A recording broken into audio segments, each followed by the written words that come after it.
Hey guys, how's it going? Today we've got another pretty cool horn to look at. So this is a USA Train Horns RC3.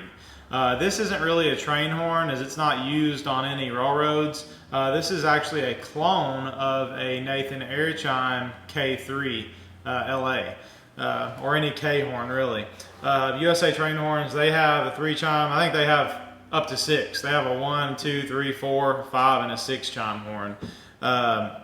So like I said, this one's called the RC3. This one is more of a stacked configuration. They also have a low profile mount manifold, kind of like what a K3LA would have, where all 3 bells are side by side. But anyway, like I said, this mimics a K3LA.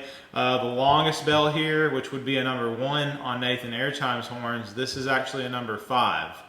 Where this would be a number 2 for Nathan Airchimes, this is a number 4, and then this would be a 4A for Nathan horns. This is a number 2.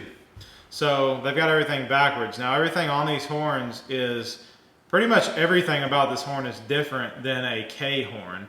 And I guess they do that just to get away from any kind of patent infringement.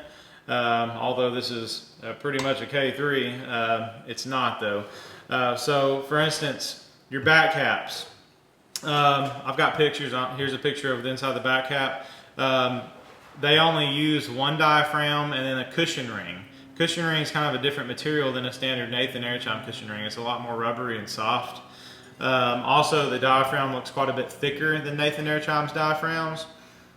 And then there's no diffuser ring inside.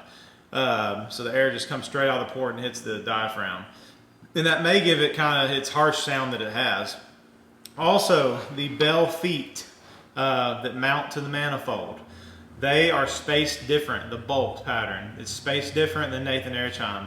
So this bell right here would not bolt on a Nathan manifold, and then also a Nathan bell would not bolt on this manifold. Also, the rubber O-ring that would be in the bottom of the foot on a K bell is grooved in the manifold on USA Train Horn stuff. I think the back cap spacing is a little different. I didn't check that, but I heard it was. So a Nathan Airchimes back cap wouldn't bolt onto this.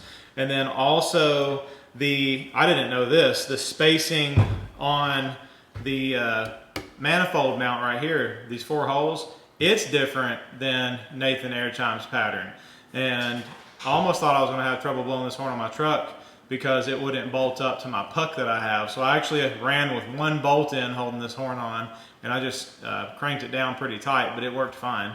But anyway, so way different horn than a K horn, but it's what it's built to mimic. So it sounds good for what it is. I prefer a Nathan Airchimes horn. The static test of this horn is a little rough. The run-bys sound better, I think, but I still prefer a K3LA. But anyway, I'm going to try to get a K5, or I'm not sure what they call their 5 chime.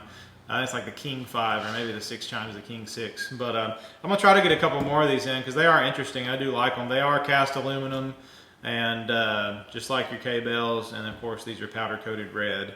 But anyway, so I guess y'all enjoy this. This is the USA Train Horns RC3.